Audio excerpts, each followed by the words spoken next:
There's a sentence smart people say right before they give up on you, and you've definitely heard it. It's two words, it sounds polite, it's actually a verdict. Huh, interesting. The moment you hear it, you've been silently filed into a category you can never argue your way out of, and science says you won't even feel it happen. In the next 8 minutes, I'll show you the 15,000-person study behind that sentence, the 2-second checklist running in their head, and at the end, the only test that reveals which side of it you are on. Let's start with the study I mentioned at the beginning, because it's real and it's weird. In 2016, evolutionary psychologists Norman Lee and Satoshi Kanazawa analyzed data from over 15,000 adults for the British Journal of Psychology. The headline finding? For most people, more frequent socializing correlated with higher life satisfaction. But for the highest intelligence group, the correlation flipped. More social interaction, lower satisfaction.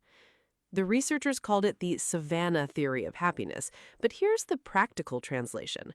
Intelligent brains treat low-quality interaction the way your body treats junk food.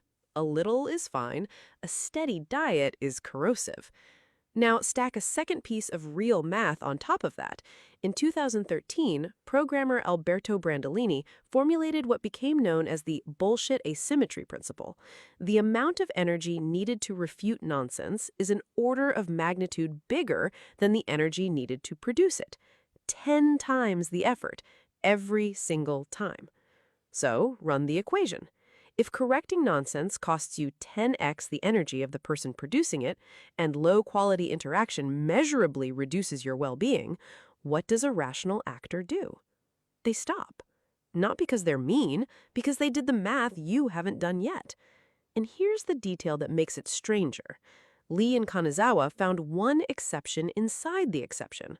Highly intelligent people who spent more time with close friends were less happy than those who didn't, as if their brains had a project running that friendship kept interrupting. In other words, their silence toward fools isn't a downgrade of you, it's the same tax they charge people they love. Once you see that, the coldness stops looking personal, because it never was. Here's the part where most videos would tell you about the Dunning-Kruger effect and call it a day. You've heard it. Kruger and Dunning, 1999, Cornell. People scoring in the 12th percentile estimated they were in the 62nd. Incompetence hides itself from the incompetent. Fine, common knowledge. But here's the finding almost nobody quotes from that same paper, and it changes everything.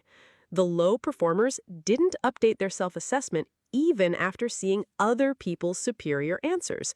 Exposure to competence didn't fix the blindness.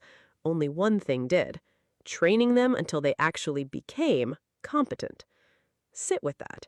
It means the intelligent person's favorite fantasy, if I just explain it clearly enough, they'll get it, was experimentally falsified in the original study everyone cites. Clarity is not the missing ingredient. Skill is. And you cannot install skill in a 2-minute argument at a dinner table. Charlie Munger had a phrase for people who ignore this. I never allow myself to have an opinion on anything that I don't know the other side's argument better than they do. Notice what that implies. The discipline isn't in arguing better, it's in choosing when arguing is even a valid move. There's a mirror image of this trap, and it's worse.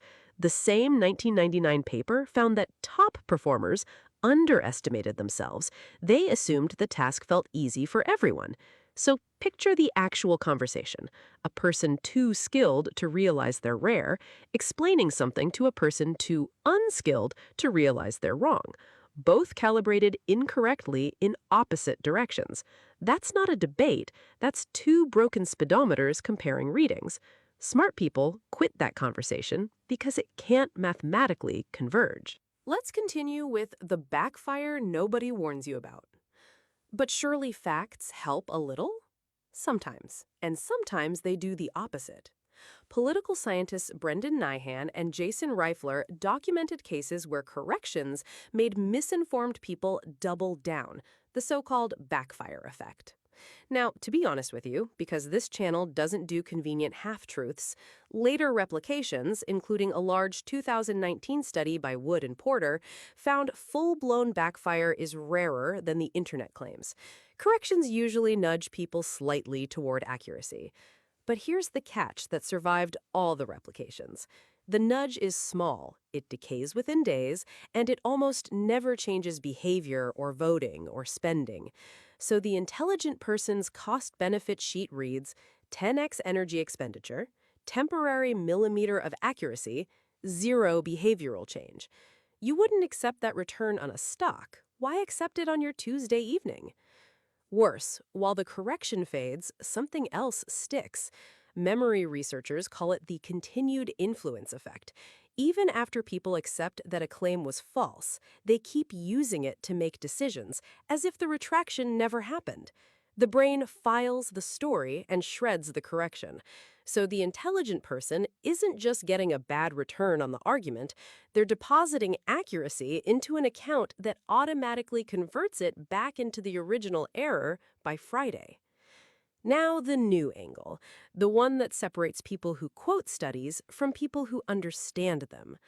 Psychologists studying compassion fatigue, originally in nurses and therapists, found that empathic engagement is a depletable resource.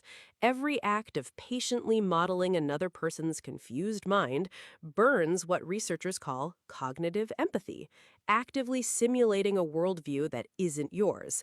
Intelligent people are better at this simulation, which means, brutally, that a confused conversation costs them more, not less.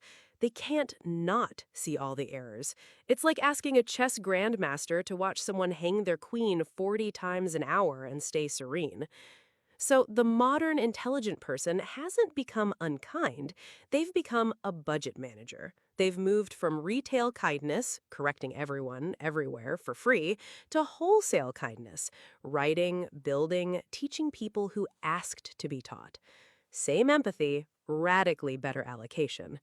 That's why they smile, nod, and say, huh, interesting, and change the subject.